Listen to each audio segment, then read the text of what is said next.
Advocate PM മനോജിനെ Kerala ഹൈക്കോടതി ജഡ്ജിയായി supreme കോടതി collegium ശുപാർശ ചെയ്തു. നീതിന്യായ വകുപ്പിന്റെ റിപ്പോർട്ട് സുപ്രീം കോടതി കൊളീജിയം തള്ളി. CPM അനുഭാവിയാണ് അഡ്വക്കേറ്റ് PM മനോജ് എന്നായിരുന്നു റിപ്പോർട്ട്. രാഷ്ട്രീയ പശ്ചാത്തലമല്ല, യോഗ്യതയാണ് പരിഗണിക്കുക എന്ന് കൊളീജിയം അറിയിച്ചു.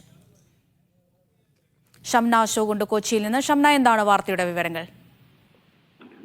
അമൃത, അഡ്വക്കേറ്റ് PM മനോജ് ഉൾപ്പെടെ 6 അഭിഭാഷകരെയാണ് കേരള ഹൈക്കോടതിയിലേക്കുള്ള ജഡ്ജിമാരായി സുപ്രീം കോടതി കൊളീജിയം ശുപാർശ ചെയ്തിട്ടുള്ളത്. ഇതിൽ ഏറ്റവും പ്രധാനമായി എടുത്തു നോക്കേണ്ടത് ഈ നീതിന്യായ വകുപ്പിന്റെ റിപ്പോർട്ട് തള്ളിക്കൊണ്ടാണ് അഡ്വക്കേറ്റ് PM മനോജിനെ ഹൈക്കോടതി ജഡ്ജിയാക്കാൻ സുപ്രീം കോടതി കൊളീജിയം ശുപാർശ നൽകിയിട്ടുള്ളത് എന്നുള്ളതാണ്. അതായത് 2010 2016 മുതൽ 2021 വരെയുള്ള കാലയളവിലും LDF സർക്കാരിന്റെ ഗവൺമെന്റ് ലീഡർ ആയിരുന്നു PM മനോജ് എന്നാണ് നീതിന്യായ വകുപ്പ് തയ്യാറാക്കിയ റിപ്പോർട്ടിലുള്ളത്. ഇടതുപക്ഷ അനുഭാവിയാണ് അദ്ദേഹം എന്നും റിപ്പോർട്ടിൽ പറയുന്നുണ്ടായിരുന്നു. എന്നാൽ LDF സർക്കാരിന്റെ സ്റ്റാൻഡിംഗ് കൗൺസിലർ ആയിരുന്നു അദ്ദേഹം എന്നുള്ള ഒരു കാരണം കൊണ്ട് അദ്ദേഹത്തെ പരിഗണിക്കാതിരിക്കാൻ കഴിയുകയില്ല എന്നുള്ളതാണ് നിലവിൽ സുപ്രീം കോടതി കൊളീജിയം വ്യക്തമാക്കിയിട്ടുള്ളത്. ഒപ്പം തന്നെ അദ്ദേഹത്തിന് സർക്കാരിന്റെ സ്റ്റാൻഡിംഗ് കൗൺസിലറായി പ്രവർത്തിച്ചത് കൊണ്ടുള്ള അദ്ദേഹത്തിന്റെ പ്രവൃത്തി പരിചയം കൂടി സുപ്രീം കോടതി കൊളീജിയം കണക്കാക്കിയിട്ടുണ്ട്. അങ്ങനെ അഡ്വക്കേറ്റ് PM മനോജ് ഉൾപ്പെടെ 6 പേരെയാണ് സുപ്രീം കോടതി കൊളീജിയം ശുപാർശ ചെയ്തിട്ടുള്ളത്. അതിൽ ഡെപ്യൂട്ടി സോളിസിറ്റർ ജനറലായ S മാനുവും ഉൾപ്പെടും. S മാനു ശരാശരി നിലവാരം പുലർത്തുന്ന ആളാണ് എന്നുള്ള സംസ്ഥാന സർക്കാരിന്റെ റിപ്പോർട്ടും